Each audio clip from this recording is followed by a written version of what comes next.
Hi everyone, it's Stu here from 3B, and today I just want to talk very briefly about a problem that I've been experiencing, and I know quite a few other people have been experiencing, with optical HDMI leads.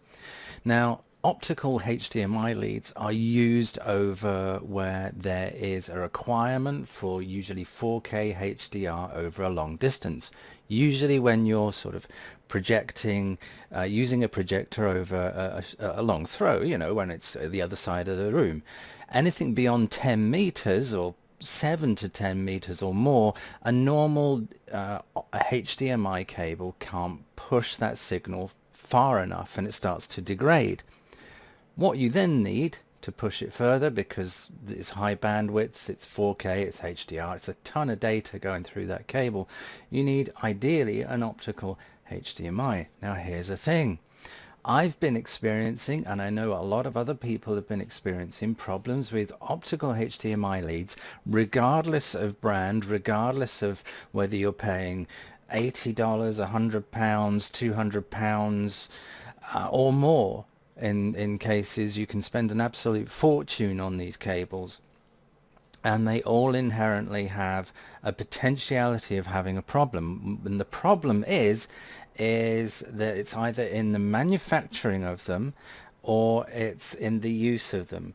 And what it is it causes dropout, and the cable either gets damaged in whatever way, whether it's a fault at manufacturing and some of the tolerances that they have to allow for, you know, because to make these a lot of these, they're going to have to allow for a certain amount of tolerance for there to be, you know, sort of redundancy where things don't work, where the quality isn't quite good or just good enough.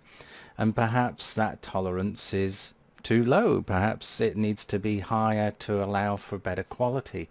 And if that means a higher price, then I think that's worth paying.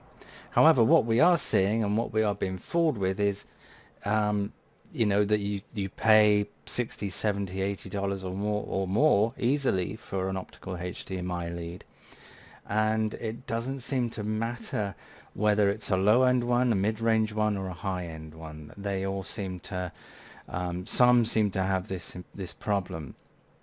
And what happens is that your projector will drop out. It can't receive the data fast enough to produce a 4K signal over that distance, and then the projector or whatever's receiving that signal will drop out, thinking that there's no signal because it's not receiving the data fast enough or not receiving the data at all.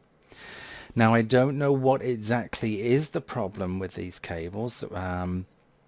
A lot of them are being sold where they can be, you know, where they're super flexible, where they can go around quite tight corners. I would take that with a massive pinch of salt. You know, after all, it is an optical cable. It is only going to handle so much stress on that. And once those fiber cables start to crack and fracture, then you've got some real big problems. And furthermore, the quality and the ability for that optical cable to endure that much punishment is going to be quite limited, because they're not going to be putting super high-end, super expensive optical cable in these cables.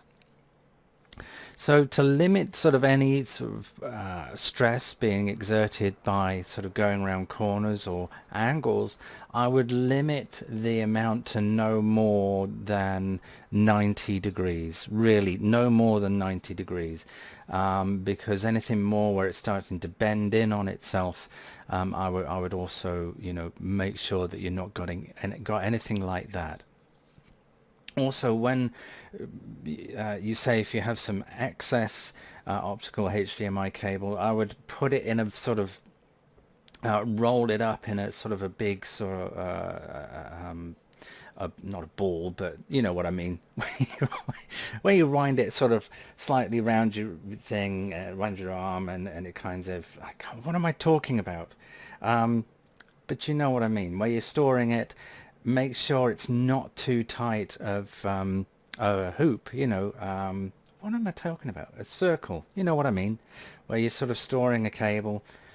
God, I wish I knew what I was talking about, but you know what I mean. Where you're going round and round and round. And then you sort of tape it off and it's sort of stored nicely.